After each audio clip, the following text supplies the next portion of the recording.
Well, it was a roller coaster week for presidential candidate Hillary Clinton. Vice President Joe Biden announced he would not be joining the race. Two of her competitors dropped out of the Democratic primary. The former Secretary of State also faced the controversial House Benghazi committee for a full day, 11 hours of testimony.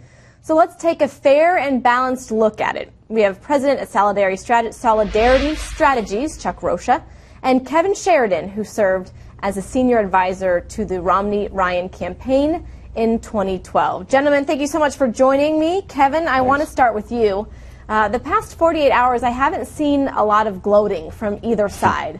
Now that the dust has settled, what is your takeaway from what is a very big week for the former Secretary of State? It was a big week, and in ways that she may not fully appreciate yet, because I think if Joe Biden had gotten in the race, I think she probably would have beat him and looked a little stronger than she will ultimately when she's running against nothing but herself. I mean, without any opponent, she shows a tendency to be able to step in it a lot. And you know, we're going to see her now. It's going to be a coronation. It's going to be just all about Hillary now in the Democratic Party. She has no opposition, and any meaningful opposition. And so now it's going to be up to the American people whether or not they judge her honest and trustworthy when we get to the general. Okay, Chuck, what's your reaction? Do you think no opponent is a good thing or a bad thing?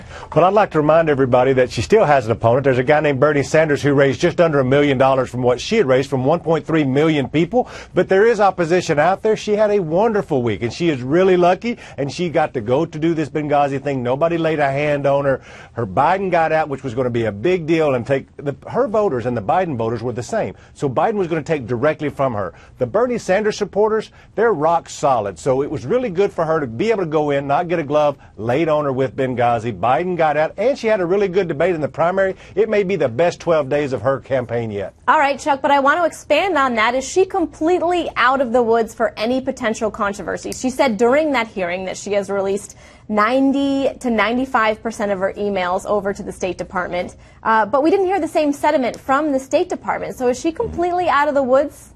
I don't think so. I think anytime you have the FBI around, I think anytime you hear people talking about investigations, anytime you're talking about a special counsel, it makes people makes them nervous. There's no telling what could happen. So there's still some uncertainty there. So I don't think anybody's completely out of the woods as long as the FBI is still involved. All right, Kevin, I want to toss it over to you and bring up the FBI. What do you think could happen if we do start to see more as a result or more investigations into the former secretary? Well, I think it's a pretty hard argument to make that she didn't mishandle classified information. So I don't know what the FBI has got on her.